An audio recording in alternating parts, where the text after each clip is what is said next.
Good morning, party people, and welcome to Office Hours. Matt Cargile, welcome to seeing you on the channel here. It's tapering off towards the end of the year where no one's actually doing anything. Hello, SQL Dev DBA. No one's actually doing anything. Everybody's kind of goofing off a little bit here. I can totally tell by my email volume. My email volume really drops down. The blog post hits really drop down. Ah, SQL Pilot! Thank you for subscribing. 26 months. Oh my gosh, over 2 years now. It's crazy to think that we've been streaming and chatting that long together. It's kind of bananas. I keep telling myself that I'm going to improve the stream, that I'm going to work on the stream alerts and like chat emotes for y'all, and I never end up doing it. 2024, maybe that'll be the year we actually do it. And there's some interesting questions in the chat or in the poll gab that pile up, and I'm just kind of like, oh, this is going to be a little bit of an oddball episode because some of these questions are kind of weird. Matt Cargill says a Clippy emote. Oh my God, that would be totally spectacular. I totally need to do that. Happy New Year, VB Wizardry. I should change my glasses. I don't see. It's funny. I use one set of glasses for computer work, and the way that my optometrist described it is like if you put your hand out and whatever you can touch right there, that's what computer glasses are really good at, like that field of view. So I have one set of glasses that are just for that. They're not bifocals or anything like that. And then I have my regular glasses, which are better for vision. Well, I'm standing quite a ways from the camera and from the monitor that shows all your stuff, so I couldn't quite see it as clearly. Javi, good to see you. First time chatter there. BMC, good morning, Mr. Ozar. Howdy, how's it going? The Kazakh, good evening. Of course, Kazakh's over in Europe there. Matt says, good focus on those fingertips. Man, the lens that I use on this camera is unbelievable. The lens I use on this camera and its ability to track me and to defocus everything behind me. Oh, I just absolutely love this lens. It's totally spectacular. J.A. Fisher, good to catch you live. Happy New Year. I should say Happy New Year to everyone else. I should ask, too, I'm curious if y'all are doing any New Year's resolutions, if you're doing any New Year's resolutions on things that you want to change about yourself or new techniques you want to learn, anything like that. I kind of gave up on them. You know, the older that you get, the more you're kind of like, no, this isn't going to be the year that I get in shape or anything like that, but we'll see how it goes. So let's go hit some of these questions, some of these oddball questions that are piled up over. The first one's actually a really good question. TheMooneyFlyer says, hey Brent, how do you work on optimizing stored procedures that perform inserts, updates, and deletes? Okay, so normally when someone brings me a query that's doing inserts, updates, and deletes, it's less about making that stored procedure faster, and it's more about blocking problems. Usually they're bringing that to me because it's involved in deadlocks, it's involved in blocking. And so it's not really as much about the execution plan for me as it is about looking at the T-SQL and trying to see everything that they're trying to do. Can I reprocess that in a better order or in a tighter way? That's really what it's more usually about, not about looking at the execution plan. And I'll give you an example, and you're going to think that I'm crazy. But a client brought me a stored procedure that they were having problems with. It was running overnight and doing a big batch job. I swear to God, you're going to think I'm joking, and this is true. I go and look at the code, and it was a whole series of update statements. Every update statement updated one column of a table, really big, wide table. So when, all right, let's update column number 1, get all this stuff together all right, let's make another pass, let's update column number 2. And I'm like, why are we updating one column at a time? Why don't you just update them all? Why don't you just have one statement that gathers all the data that you need and update it all in one pass? And I explained how we would rewrite that, and we did a quick proof of concept, and they're like, oh my God, it went from like 4 hours down to 15 minutes. And I'm like, well, yeah, it's because you don't work on columns at a time. You work on sets, so that's the kind of goofy thing that you have. SQL Dev DBA for his New Year's resolution says adopt more strategies from the 4-hour work week. I love that book, and I was on a kick with that like 10 years ago, and it totally works. Howdy, Surly Dev, and howdy, my friend asks. SQL Pilot says, are you excited about the Ferrari movie coming out? No, because I've read several reviews of it, and they're all like, it's just a family movie, or a movie about family dynamics that happens to take place in a car business. It's not really at all about the car business, and they're like, some of the pictures are kind of nice, like the races are a little, but in all they don't feature the cars that much. And I was like, oh man, come on. Oh, Matt's New Year's resolution: be more active. I got a treadmill for my standing desk. A friend of mine who streams did that same exact thing. Got a treadmill so that they can walk while they stream. And I'll be honest with you, it doesn't really look that good, because now as they're streaming, you see them doing this all the time. And I'm like, okay, great. That's really good for your weight, but it's distracting as all hell when I'm trying to watch it. So, kind of pick your battles. Next up, okay, so here's where things start to get weird with the questions. MyTeaGotCold says, if a table is empty and I absolutely know that no one else is using it, should I always insert it with TABLOCK? And then what if it's a temp table? So what you're really trying to do is to say, how do I make my queries run as quickly as possible? And if you're loading that much data in, what you should think, and I say that because if you're thinking about worrying about locking the whole entire table while you're doing inserts, you're probably not inserting one row or 1,000 rows. You're probably inserting a lot of rows. Google for the SQL Server Data Loading Performance Guide. Data Loading Performance Guide. And it's probably 15 years old now, but the basics are all still true. And it talks about all kinds of things that you need to think about when you're loading tables if you want to load them as quickly as possible in order to reduce blocking, in order to make index processing more efficient. So check that out. Next up, Tonia says, have you tried using the mock DBA interviews with ChatGPT? And are they very realistic? I adore the idea of telling ChatGPT, pretend like you're interviewing me for a job, because you could also even paste in the job description. You could copy paste in the job description and have it come up with questions that are relevant. I love the idea of that. I wonder about its willingness to actually gauge you on your answers. Because ChatGPT has this really friendly thing where it really doesn't want to kick your rear end quite as much as your favorite streamer does. So what I would do is after each answer, I would ask it for feedback saying, give me 3 reasons why you don't like my answer. And then that kind of backs it into a corner and forces it to criticize your work.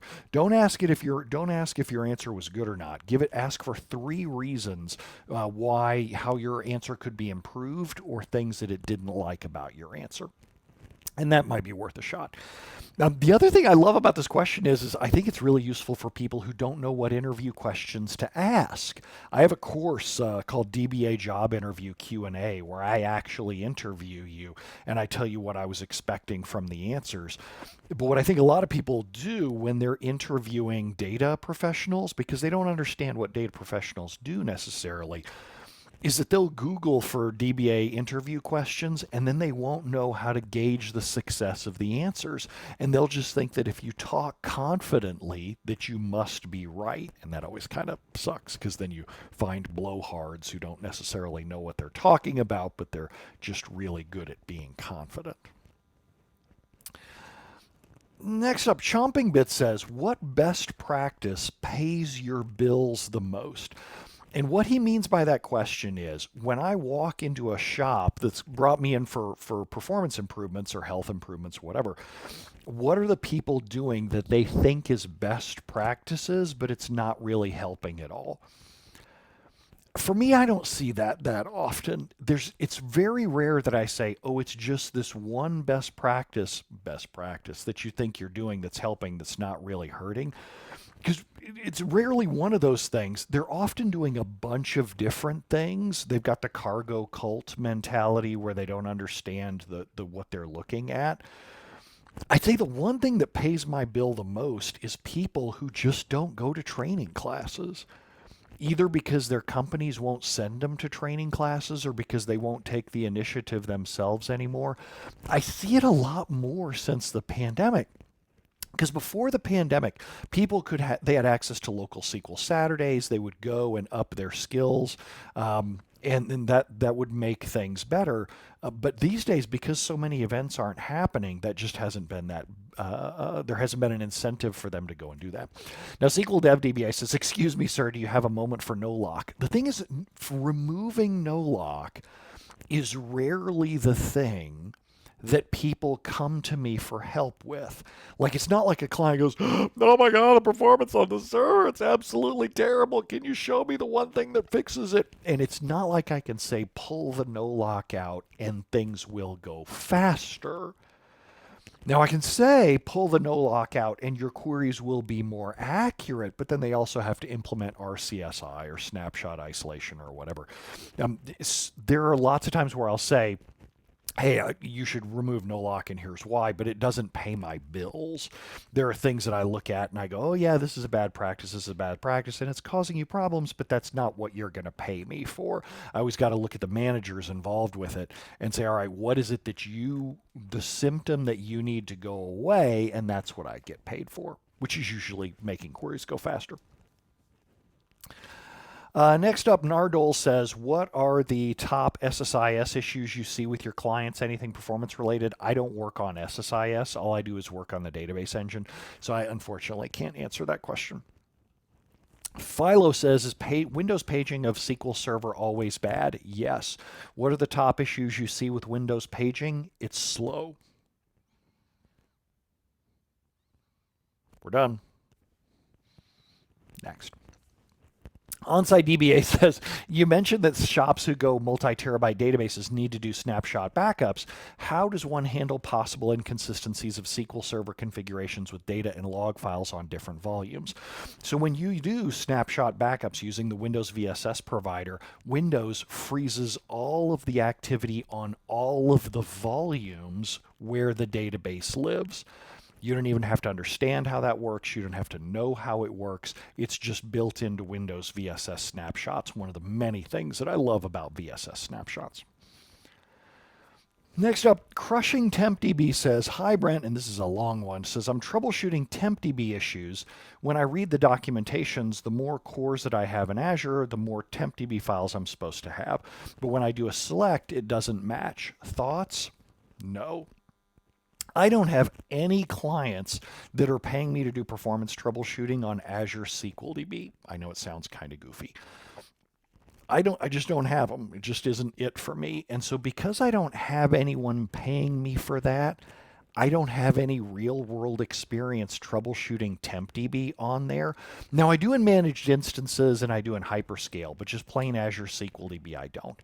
There are two ways that you could interpret my answer. One is you could say that no one's using it. That's not true.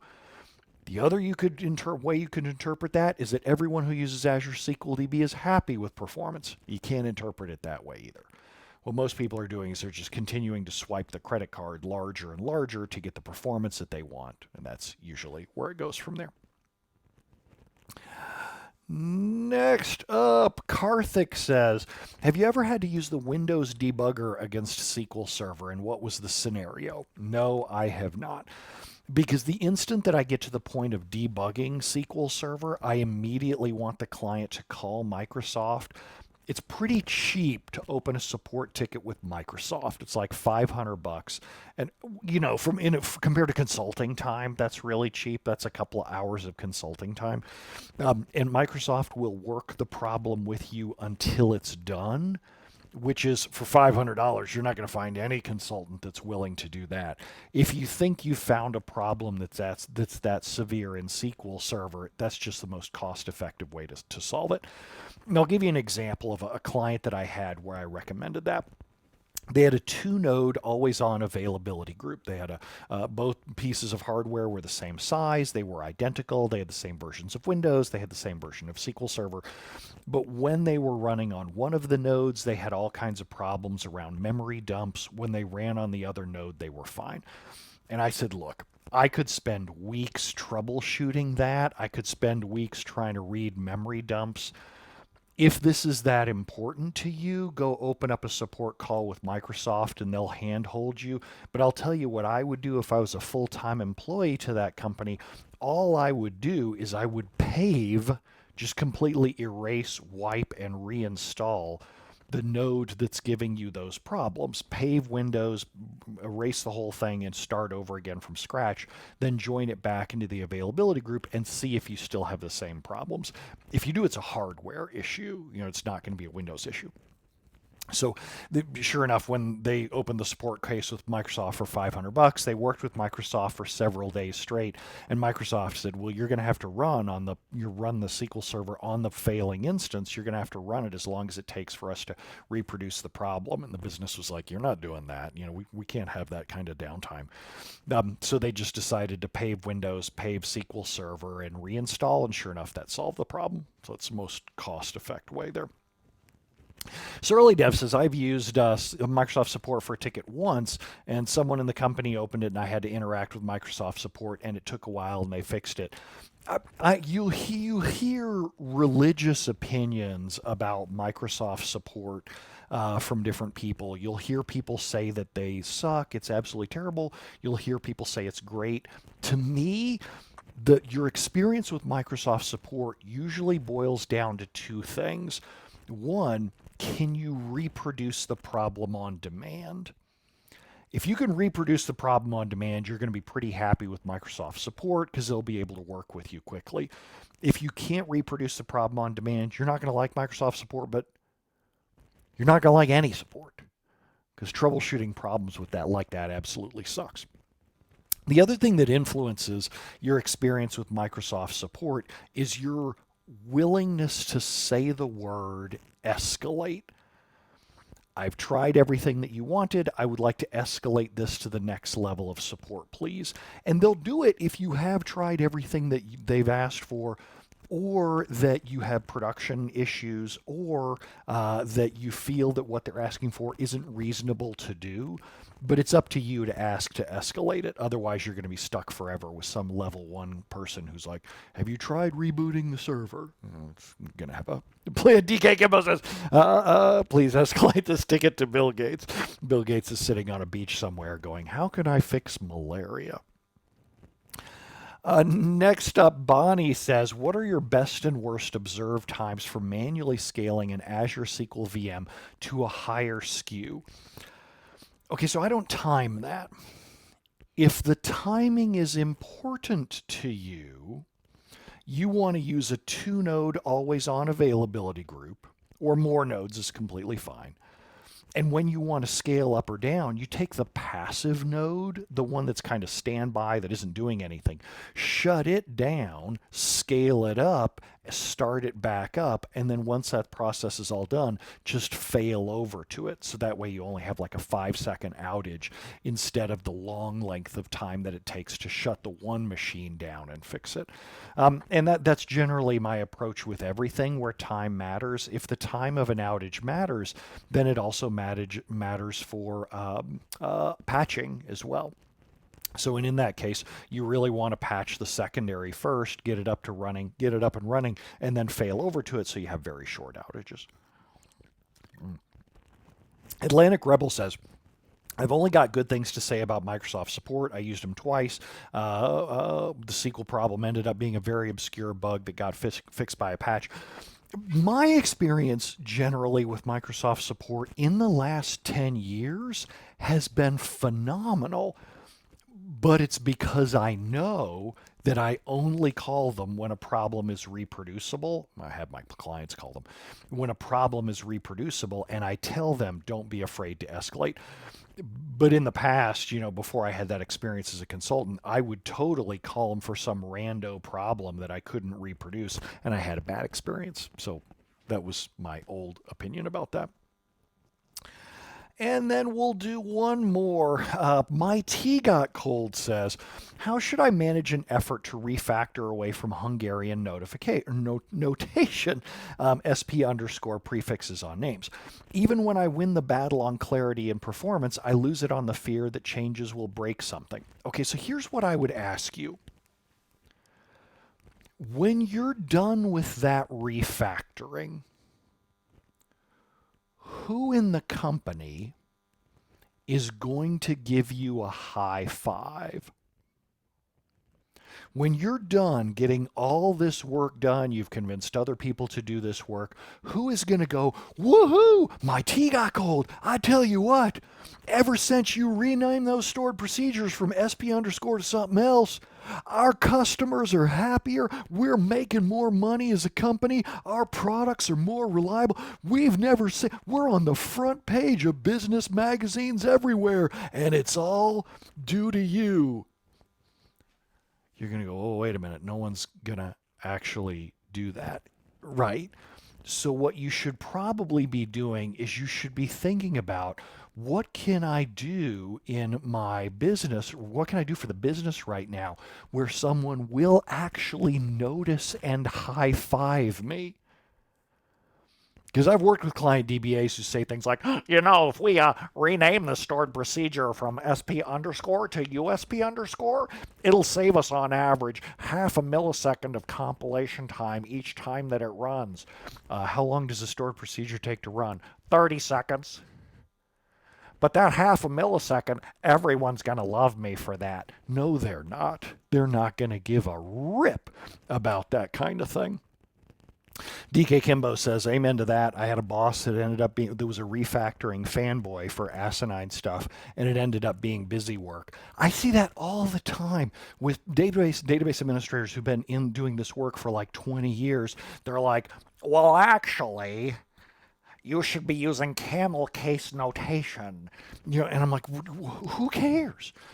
When you're dealing with an existing code base, focus your time in the year 2024 as you're making your grand plans.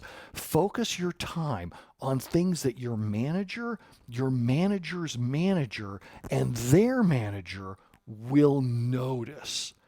That they'll go out of the way, track you down, and say, hey, ever since you made that change, our customers have noticed a real difference in terms of their interaction with our website or whatever, and I'd like to thank you for your work. Otherwise, you're wasting your time. All right. That's part of getting older too, is picking your battles. DK Kimbo says we had to change all our temp tables in our entire code base over to table variables because he thought they were better. I think that there's a lot of that kind of cargo culting, and this one is clearly better, is in data professional work. And you got to pick your battles. The older that you get, you have to pick your battles in order to really take your career to the next level and to take your salary to the next level as well. SQL Pile says, I'm so glad I'm in that place now thanks to your classes. Woo-hoo! Oh, I forget I have the volume set really high because I was playing music earlier, so those quick clapping is probably deafening. All right, so I'm going to stop there. That is my last office hours for the year. For New Year's Eve, Eve and I are going to go to my favorite restaurant in the world, A by Jose Andres.